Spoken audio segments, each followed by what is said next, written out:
What is up, Reds? Welcome to the Sunday Summary. I'm your host, Kyle. With me, as always, is Steve. I wish it was in person this time, Steve, but either way, how you doing, man? Good morning. Good morning. I'm in a different location, as you can see. Are you hiding out from Not the with you. haters? No, not hiding from the naysayers today. Okay. Just took a little trip down to Martha's Vineyard. That's sick. How So, is it, man? hence the bright and early Sunday summary, making Oh, everyone get up before the birds. don't you dare start with that static again. Well, there's no microphone here. S- I'm telling you, there's a little static. Oh man, what are we gonna do? Dude, I don't know. We gotta start. We gotta get StreamYard here during a show, and they need to listen. They need to be. It's just unreal. Doesn't matter, bro. Doesn't How matter. about now? Now you're better. It's good. Good morning to Oyvind, Tony. What's going on, guys? We're going really, really, really early for us, so bear with us. But we got a lot to get into today. Got to talk about Joe Gomez's contract extension. We'll talk about the preseason plans, and then, of course, the Anfield Road Trust has I think it's been lifted or the plans to be lifted. It's in progress. So we're going to get into all of that. But first off, Steve, let's talk about Joe Gomez, man. That has been our priority. Him, Naby Keita, those have been the rumblings, really, since January to extend this guy's contract. You and I were talking before the show. You said it's an interesting one, but elaborate on that, bro. Elaborate on, what you're thinking about the Joe Gomez contract extension. Well, I think it's interesting that you bring up those were our priorities, Joe Gomez and Naby Keita. I would say Contract those. extensions. That's what I Right. meant. Sorry. Right, but like that the contract extensions were the priority. If it was up to me, which it's not, and it rightfully so shouldn't be, those would not be my priorities whatsoever. Let me just start by saying that. I think this Joe Gomez one is an interesting piece Hmm. because I've always been a big admirer of Joe Gomez, but I don't know what this means. You can look at this a couple of different ways. One is we're preserving his value. I think that's a big part of this because no one knows what kind of Joe Gomez you're going to get moving forward. I thought towards the end of the year he played well when he got appearances. Um, he got appearances at right back and such. Right. But with Ramsey coming in, I'm not sure where he fits in now. So here's what I'm thinking. And let me know in the chat here, guys, what you think. And by the way, how are we doing on the audio, Kyle? Audio's great now. Okay, I turned off echo cancellation. Turned So next off. time, off. Oh, interesting. Okay. Yeah. So, anyways, Joel Matip was our second best center back this year. Towards the end of the year, Kanate got hot in form and jumped him in the pecking order for the last, what do we say, 8 to 10 games or something like that. Yeah. However, he's 30 years old. And Van Dyke This was just his turned best year. 31. Right. So those two are getting older. We know what we're going to get from them. But eventually, Joel Matip is going to be 31, 32, 33. So do you think this is a move to have Joe Gomez come back into the center back lineup, to center back rotation? Yeah, no, I do. I think that's his best position, although he can play any position. He's only 25. You and I talked about this before. Like he's still young. He's still one of the best young English center backs. Uh, you know, I'd love to keep Joel Matip around for as long as he's able to play, mainly because he's a free transfer dude. And Joel Matip has been excellent when he's been healthy. Joe Gomez, he has struggled with injuries as well. He hasn't quite been the same since he came back from that, patellar tendon rupture. But, that's the sport, bro. We brought in Kanate. Kanate has been phenomenal. I think long term, though, Klopp's looking to keep Gomez around. And worst case scenario, absolute worst case scenario, we do protect his value. So that's a great point, being that he's only 25. Um, even if something happens with his form, he doesn't quite fit in the team's plans, you can still sell him and make an enormous profit on him. Because consider we got him at 18 years old from Charlton Athletic, and I'm pretty sure we only spent like I don't even think it was up to 10 million. I can't remember the exact fee, but we got him for real cheap, maybe like 2 or 3 mil.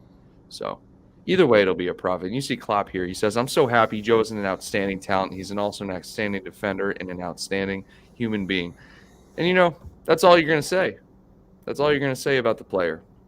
So I'm excited, bro. I appreciate you asking the question. Question though. Let me know what you guys think in the chat. Tony here says, "I don't think Gomez will get much playing time. Probably just early cup games. He's no Matip." What do you think, Steve? I couldn't agree more. I mean, in what world? Yeah, cup games, preseason. The only thing I can think of is if Ramsey's not ready necessarily, and Gomez is going to filter in at right back like he did this year in some of the cup games for rotation, late in games to close it out. I think he'll get cup appearances, early cup appearances. Yeah. I But you also need think four like if center backs. Matip or Van Dijk go down, we have to have Joe Gomez. In other words, this is like the best fourth option for a center back that you can have. That's exact. Yeah, and I apologize for interrupting, but that you need 4 center backs. You do. You can't go through the season with 3 center backs anymore. You need 4. You need 5. You really. need. I mean, yeah, you need as many as possible. The other way you can think about this is Trent eventually moving to midfield. Now, I've never been on this train, I've never been. but on like, this. who knows, man? I don't think it's going to happen. But you never know. I mean, the only reason people say that is because yes, when he was young, he's still very young, but when he was a kid, he played midfield. Kid's a world-class right back. You don't just take away a world-class right back and switch his position. I mean, it's just not going to happen. It's not realistic. So, shout out to Trent, by the way. But yeah, I agree with Tony. Rewind 1 year, Steve. We were all saying Konate wasn't going to get much playing time. But the fact remains that Van Dijk came back and was the same, if not a better player. He didn't lose any ground after the ACL rupture. Joe Gomez, on the other hand, struggled to find his form. Now, what I will say is when he played at right back this season, he put in some performances because before we were very critical of him going forward. This season, he was phenomenal at right back. So shout out to Joe Gomez. I'm happy with the extension. That's really all I have to say about it, bro. I don't think we have to discuss it any further. I just think it's a good bit of business from Liverpool. Yeah, I'm happy with it. I don't know what he's making. Did he get a pay raise or? Yeah, I'll have to follow up on that and figure out what's going on with. Hopefully, he did get a pay raise. I mean, I'm assuming that's the new contract deal. You get a pay raise. I don't think they just give him the same pay and extend his deal. But either way, You never know. Liverpool have also agreed a fee with Nico Williams to Nottingham Forest, 17 million pounds, bro. That is a hell of a fee for Nico Williams. Wouldn't you agree? I mean, it's like Dave Ockcop is saying here. Remember? We had a conversation about this guy a while back, but he's legit. He's legit. 17 mil, we'll take that 1,000%. I think there's a player in there. It's Nico just Williams not a player is that's solid. going to break into this side. I feel like he's almost peaked. And I hate to say that. But when you just see a player and you go, I don't think we're going to get much more out of him. Yeah. I think that was the case with Ben Woodburn. Yeah. He's still Some at the would club. say Harry Wilson. Ben Woodburn, yeah. What's going on with him? He was the next Messi, bro. Oh, gosh. Anyways, 17 million, great deal for us. And he's going to go play. I'm happy for him. I'm I really wouldn't be happy for surprised to Nico see him Williams. carve it up. What's remarkable about this deal is the fee is roughly the same that we sold Minamino for. Think about that for a second. Great bit of business. Great bit of business. Sold a right back for the same fee you sold an attacker for. I think that's a solid deal. Nottingham Forest, man, they like these Liverpool players. They just got Tawa Awiniyi or whatever his name is from Union Berlin. That's the guy we sold to Union Berlin. Sold him for like 7 mil. I think we'll get a chunk of the fee too. I could be wrong, but I think there was a sell-on clause in there. But But yeah, Nottingham Forest, splashing the cash. You got to do that when you come up from the Championship. You just absolutely have to in order to compete in the Premier League. So shout out to Nico Williams. Hopefully Calvin Phillips. Jesus. Calvin Ramsey will do the same same bit of work for the club that Nico Williams did. So it's pretty interesting here. All right, what else we 17 got? million. It's just It's Ian a Richards says Julian Ward does it again. It's just savage. I think this is a fair price, but you're right. Like Ian, this is I could see him going for like 9 million if he was sold by some other club.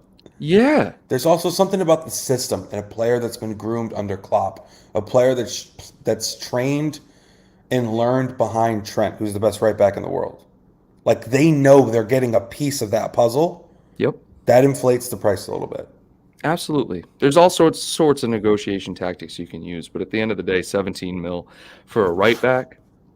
I don't care who you are. Nico Williams, take this into account. Yes, he had a great season at Fulham, but he didn't even play every game, guys. He didn't even play every game. I think he might have had 12 or 13 appearances at Fulham. Sell him for 17 mil. It's remarkable. Nottingham Forest Fulham were in links with him too. Sorry, my brain's not working. It's pretty early. Tony here says, I think it's a good all-around deal for Williams. He's good, just not a Liverpool player. I agree. And I think all I want to do is say Calvin Phillips. But Calvin Ramsey, solid buy for us. Oyvind says 17 mil is like half of what we paid for Mane. Good bit of business. Yeah, that's a way to look at it. There you go.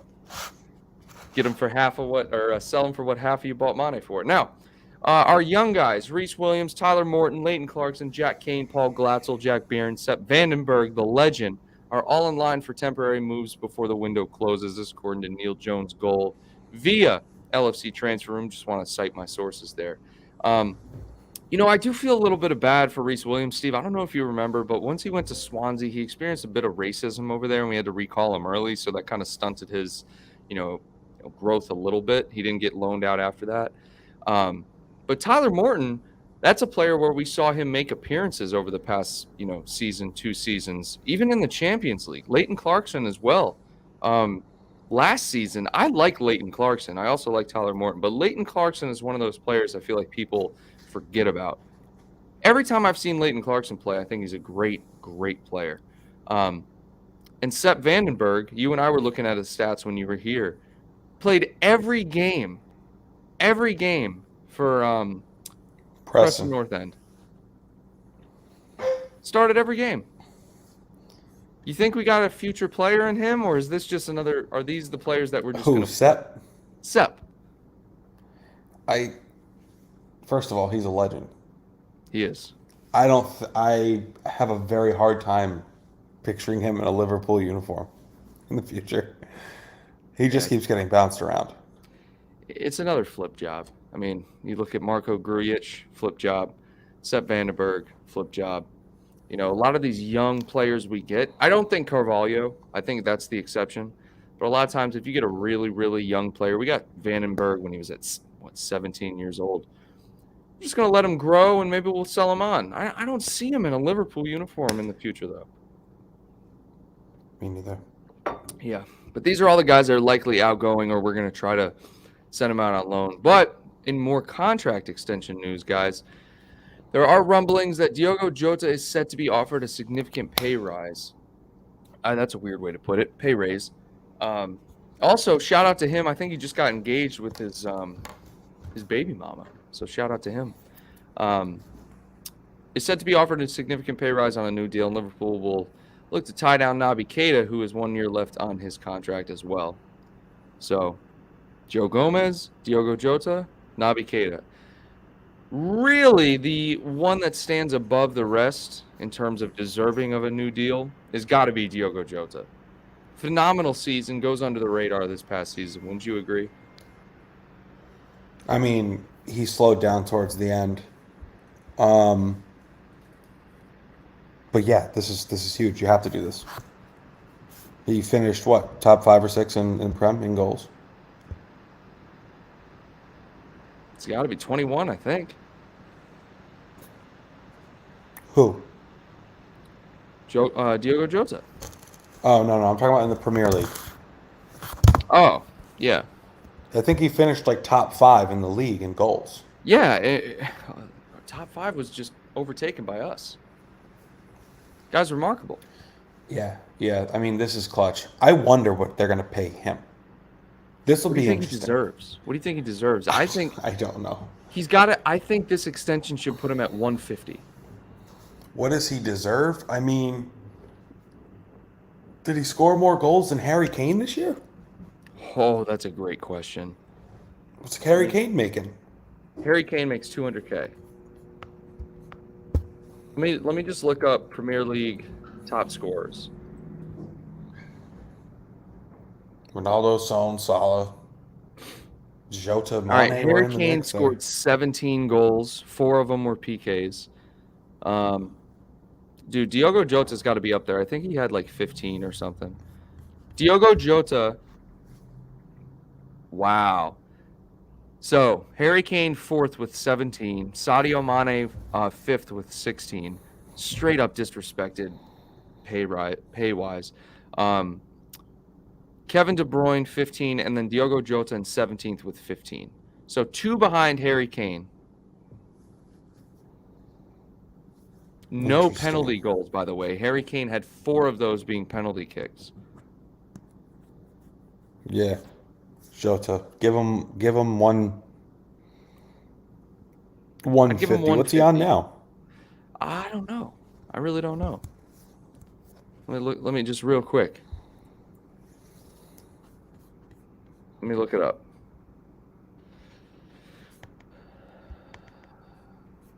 So he's getting roughly 5 mil a season, which I'm going to assume is like, he's at 90,000 pounds a week. Yeah, he deserves a big bump there. Okay. Remember this? All right. This is what bothers me, dude. We're going to reputable websites about Andy Robertson's pay, and it was saying that he was getting 50K per week. You remember that, right? Yes. This one here says he's getting 100K a week, which is much more reasonable. It also says Darwin Nunez is on 98K per week, so you know it's up to date. Yeah, I don't know, dude. You can't trust anyone these days. I don't know why it's just not public knowledge. Yeah, it's weird. You have to Google it. But I agree with Tony. Really, really what it comes down to is that you got to tie these players down. I'm happy we're tying these deals down now so that the players can concentrate on football. And that's why you want to do it in the summer. So shout out to all of them. Let's take a little gander at the Anfield Road Stand expansion, okay, guys? We talked a little bit about it last week, and Tony said it earlier in the show, but it looks like we're going to lift the truss tomorrow, I believe. Let me pull this up for you guys here. All right, and this is according to the Liverpool FC official website, guys. So 300-ton roof truss to be installed. And you know that's the thing that goes over the top. I'm assuming. I'm not an engineer, but I'm pretty sure that's what it is. All right. Liverpool FC's ambitious Anfield Road expansion will take a massive leap forward on Monday as its 300-ton roof truss is hoisted into place. Now, it's broken up into, okay. Oh, those are the cranes. 2 huge 600-ton cranes will tower above the local skyline in 164 meters high, will ease the structure into place over a 12-hour period. I love it. Look at all the details. 25,000 steel bolts. How do you determine that? Who has that info? You know what I mean? The engineer. The engineer. Now, I mean, Liverpool's paying for it, so they're going to get the scoop. That's true. And, I mean, you have to account for everything. The new Anfield Road Stand will stand 39 meters high. And let's do some math here. That's roughly 117 feet tall. Okay? And be home to an extra 7,000 Liverpool fans when it's completed ahead of the 23-24 season. So we'll probably see it towering over the existing Anfield Road Stand this season, similar to how the new main stand was. And then we'll see it next season. Now, the vice president of stadium operations here said, as the new season is fast approaching, there's been a lot of work completed on the Anfield Road expansion project during the offseason. Fans will see a huge change when they next visit the stadium. I like how quickly they're getting it done. Okay. Now, just in case you're in Anfield, any residents visiting Anfield this Monday, please note these things, okay? Because we're not there. But in case you are visiting, there will be a fenced exclusion zone in place from 7 a.m. on Monday, July 11th.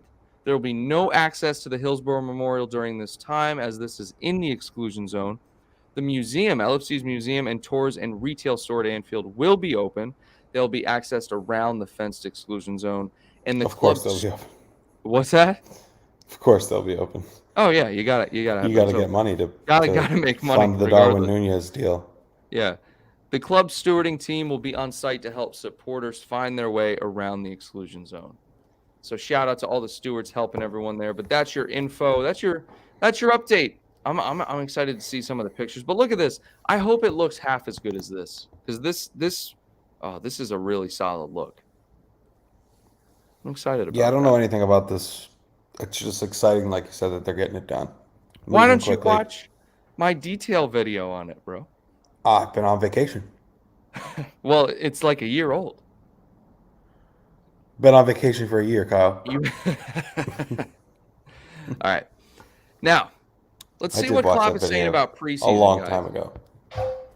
Let's see what Klopp is saying about preseason here. I got to share the screen. Make sure you guys like and subscribe to the channel, Reds. All right, here we go. Bingo. Jurgen Klopp on preseason plans, departures, and new deals. Now, guys, remember, you can watch all the preseason games on LFC TV Go. They have a free trial going right now if you guys want to check that out. I think it's a 2-week free trial. But we start preseason this upcoming oh, crap. I want to show you guys the schedule first. That's what I wanted to do. On Tuesday, we play Man United. That's our first game. It's kind of crazy that preseason's starting already. It really is. It's actually what I was pulling up here. But I suppose you can if you're already on the site. Yeah, I got you. Here we go. Preseason schedule. So, July 12th, Man United in Bangkok, Thailand. Let's get it. Oh man, I hope we destroy them. Just keep rubbing it in. Just never stop beating on them so badly. Yeah, we need to do that. Oh my goodness. They're in shambles. I mean, but look, if United beat... First of all, shout out to Xherdan Shaqiri, who had a bicycle kick against United a few years ago in preseason. I was at that believe. game. Yes, in Michigan. Legend. That's number one. If Man United win this preseason game, it's going to be like they won the league. Like their fans are going to be ecstatic and excited for the year. But they have taken a step backwards this summer. And it's hard to believe. And I know we're supposed to hate United, but I almost feel bad for those supporters. Do you feel bad for the supporters? Not because I don't. Not in an extreme sense, but like, what is the club doing? Like, how can you be terrible and then take a step backwards? There's a lot of rumors, but I don't see much business being done. Yet, you got Chelsea that just secured Raheem Sterling. Obviously, we're making moves. City's making moves. Tottenham, Tottenham's shout out to got Tottenham. Everybody. Yeah, no, shout out to Tottenham. And they're doing it on somewhat of a budget. They're doing good business. They're going for it, man. Now, I will say the Richarlison deals, that's a ridiculous deal. But it's a poor deal. Yeah, everything else, really, shout out to them. But sorry, keep going. You can guarantee. Who are they linked with? De Jong? Who else?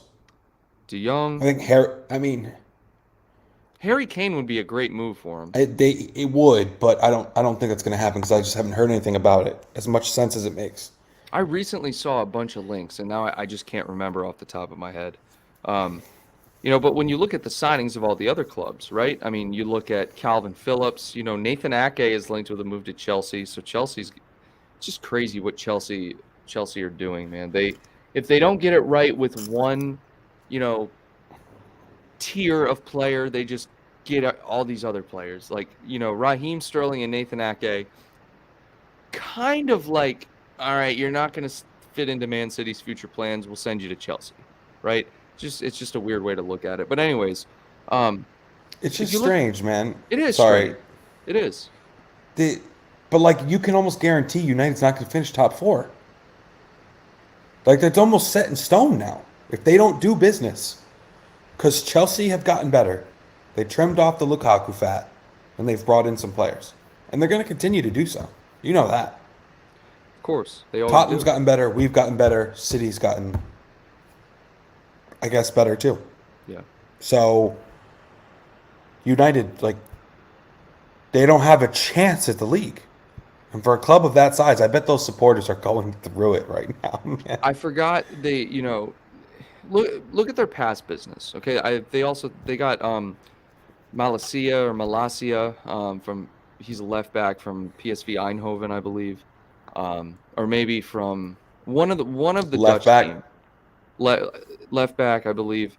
But I mean, you look at what United have done over the past few seasons. They have brought in, quote unquote, big talent. It just hasn't worked out for them. You look at I wouldn't say Alex Tellez and Diogo Dalot are big talents, but they brought in the likes of Rafael Varane, Harry Maguire, Donny van de Beek, who they sold him to Everton, right? He's not on loan. I can't remember. Maybe. Either way, Sancho. but then you look, Jadon Sancho, right? I mean, you're looking at these players these aren't small name players. Cristiano Ronaldo. Of course. And it just hasn't worked out for him. Right, and like he just wants to get out of there. And I don't blame him. Because he's not seeing any moves from the club. And he's Mr. Champions League, let's face it. Like he needs to be playing in the Champions League. Do you blame him? Because I don't blame him at all. I don't blame him. As much as I hate to see when players bounce around, and I think there should be more loyalty to clubs, like this club is just in shambles right now. And Ten Hag, like, what are the chances that he comes in and just makes a crazy run in the Premier League in his first year? Well, I'm going to be honest with you. I'd say the chances of United being good under Hag first season are 50-50. I mean, it's anyone's ball game. I think what they need is some continuity and a methodology to their management. I mean, the last time Man United, in my opinion, were actually consistently good was under Jose Mourinho. Mm-hmm. And Jose Mourinho's a good manager. He knows what he's doing. A lot of people think that he's on the back nine of his career, and I agree. But even now with Roma, I mean, look what he just did with Roma, guys. I mean, yes, he's not winning the Champions League anymore, but he won the Europa League. And I don't know if he won the Europa Conference League with Roma. I think it was the Conference League. He has no players over there. He has no players, too. That's another thing you got to remember. There's no players on that team. Look what Zero. he did with United. United, he had Chris Smalling, Luke Shaw. He brought in Fred, but he had Nemanja Matic. I mean, guys, either way, my point being is that they just need a manager who knows what they're doing. What's his face? Ole was a shot in the dark. They just said, let's get someone who knows our values, who used to play for us. He didn't know how to manage. I mean, I think he managed where he was from. Is he Norwegian? I probably sound like an ignorant, ass right now, but I'm just saying, when you look at the top managers in the world, or let me put it a different way, managers that should be managing at Man United, Ole is not one of them. So right. That's where I'm at. Yeah, I don't think we'll see much more of him as a manager moving forward. Yeah. But anyways, I want to move over to the preseason stuff now that you guys looked at the schedule. Heavy preseason coming up. We got games against the likes of Crystal Palace, Man United. We're playing Strasbourg, RB Salzburg, I believe.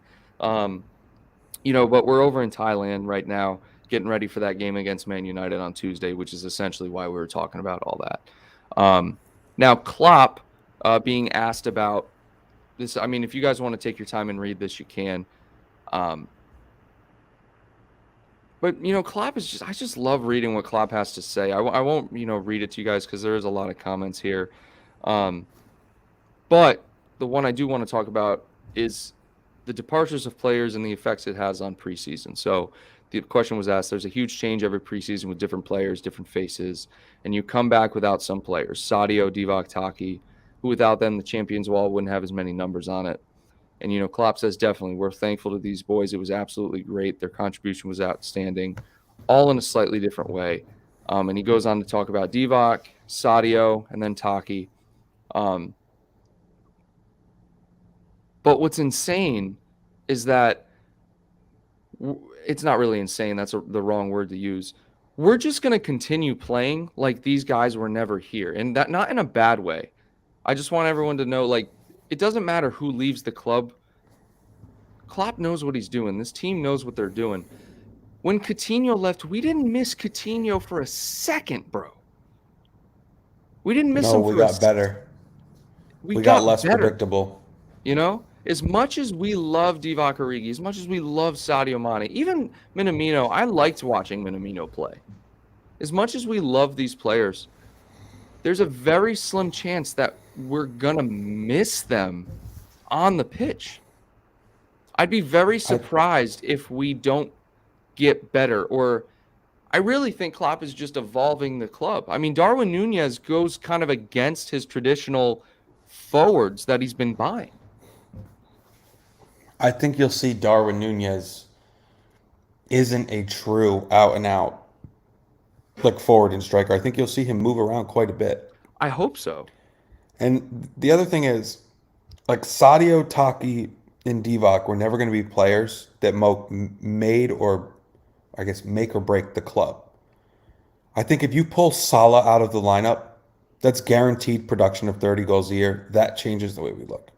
Mm-hmm. No disrespect to Sadio because he is a Liverpool legend, but I think we saw what Diaz can bring on that left wing, and that's why Sadio got moved to the center. One, because Bobby was battling injuries all year, and two, because Jota had fallen out of form. Diaz had to be on the pitch. That's how dangerous he is. He's so good. So it was almost like, hey, Sadio, even though you're producing, like, we'd rather have Diaz over here on the wing. You got to play up the center because no one's going to touch Mo's spot on the other side. So essentially, I feel like almost the replacement is Nunez at this point for Mane. From a positional perspective towards the end of the year, and as well as from a production perspective, hopefully moving forward. Now, if you removed Allison, there could be a case made. I do love Kelleher, so that's a bad example. If you remove Van Dijk from the lineup, we would look like a different team. If you removed Trent from the lineup, we would look like a different team. And Mo Salah. Those three, I think, change the way the team looks. But I think you're right. Like, even with these names leaving, like Taki and Divock, they're not. I guess we love them, especially Divock, but that's not going to change anything. And I really don't think Mane's going to change anything either. So you're right. We're just gonna keep on moving forward like nothing ever happened, with just a couple new faces in there.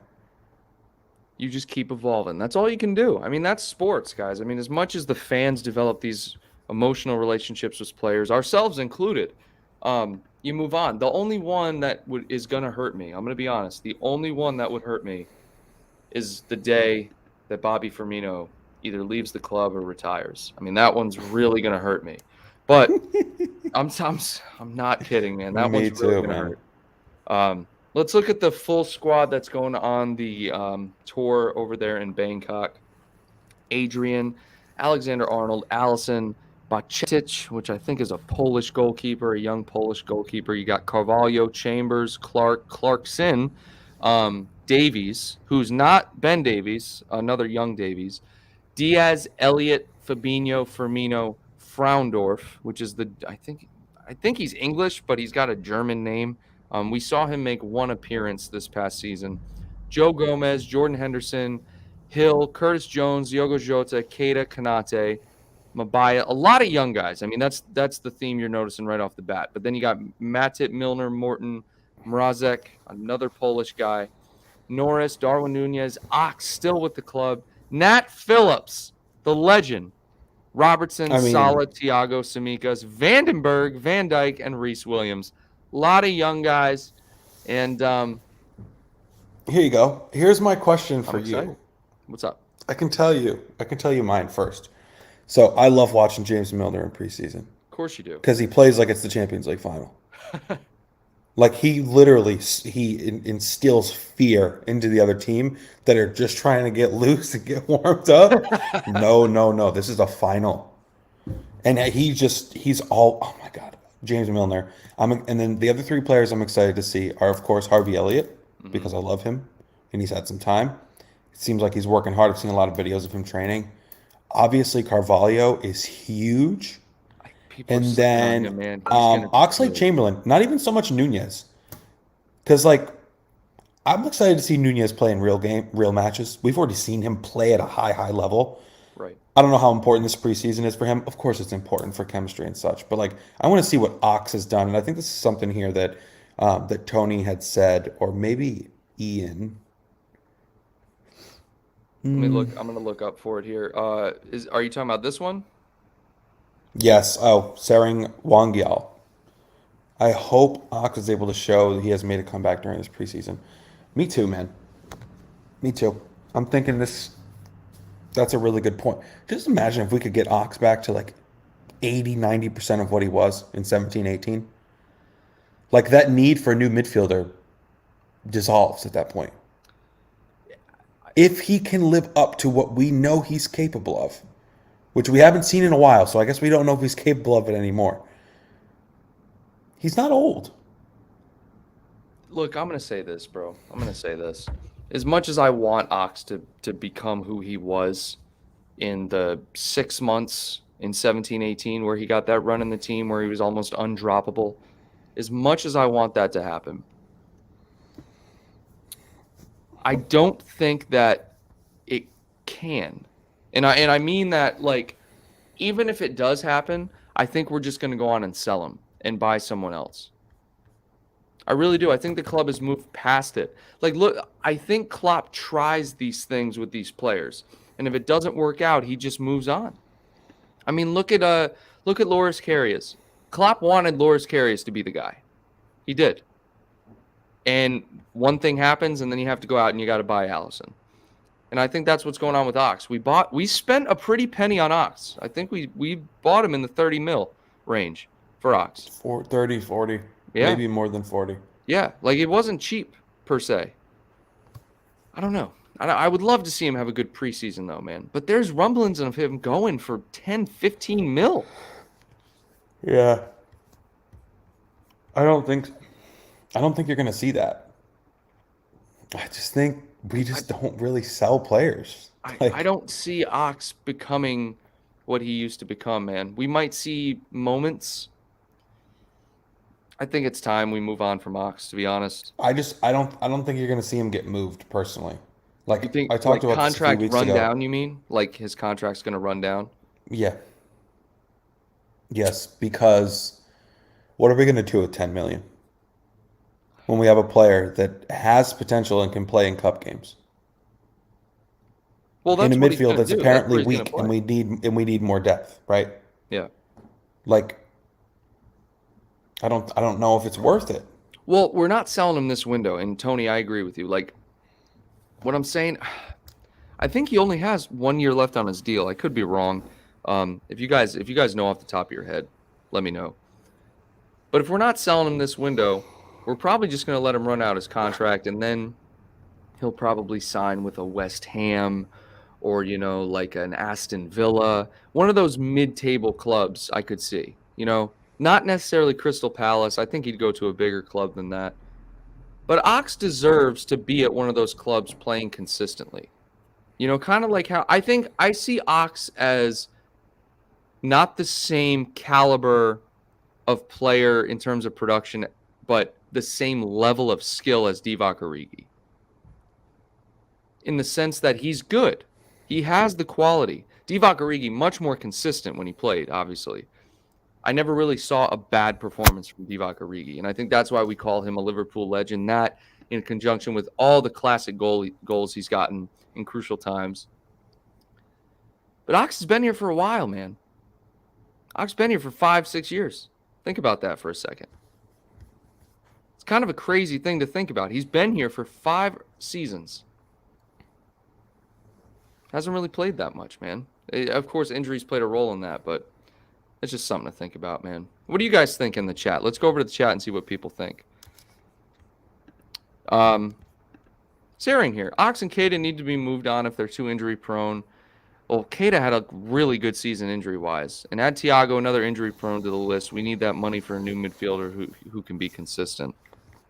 I don't think you need to move on these players in order to add a new one. I think you can keep these players and still add a new midfielder. That's kind of what we were trying to do with Tchouaméni before Madrid snatched him up. Yeah, I think they're just going to be very selective. They're not going to buy to buy. Klopp looks at the list and he says, "I got enough here." I think he sees at the bottom of that list Curtis Jones and Ox and whoever else, Elliott, Milner. Like, he sees that list and he thinks, "I have enough here to be dangerous." If crap hits the fan, maybe we pull the trigger on something in January. But he knows they have enough there to get by. Definitely. Look, nothing's You would changed. need a lot of things to go wrong, right? Nothing's changed. We just played every game in the that's possible. Shit would really need to hit the fan for us to impulse buy somebody. Like, they're monitoring continuously for sure. Of course. But like, we'll see. I mean, you can always do something in January, and it's not that far away. Yeah, it's not. Because there's international breaks around. The season starts in August, but really gets going in September. And then you have the full-blown like break and transfer window in January, and it's just, you got to survive like 15, 20 matches. Yeah. With this crew, which you can do because they just were the best team in the world. That's practically. We talk about it every year. Like, there's certain areas where you need to buy new players, right? We needed new forwards. Okay. We did need a versatile attacking midfield option, right? Because we do have some creativity between Thiago and Keita, but no attacking midfielder. Carvalho, a lot of people sleep on him. He's going to be good. Even Elliott can play that position. But Klopp, nothing's changed, guys. It's been this way since Klopp came in. He's not impulsive, like Steven said. He will wait for the right player. We couldn't get Tchouaméni. So what are we going to do? We don't need to buy Bellingham right away. We're likely going to become, as Craig from Anfield Agenda puts it, next summer FC. All right. And honestly, I mean, can you be disappointed with this transfer window? I don't think you can. I really don't. If you are, no. I'm sorry. I feel like your opinion is wrong on that one. You can't be upset with this transfer window at this point. No, I think there's definitely folks that want more, which is fine, but you can't be disappointed. You have to at least be satisfied. Yep. So again, just to recap, guys, Joe Gomez, new contract extension. We looked at the Anfield Road Trust being lifted. That's going to happen tomorrow. Go back and watch that portion. We'll also clip this video. And then in addition, we talked about Diogo Jota potentially getting a new contract. Nico Williams on his way out or already gone, 17 mil fee. And then we looked at the players who are on the preseason tour who are going to get a lot of playing time. We're going to see them.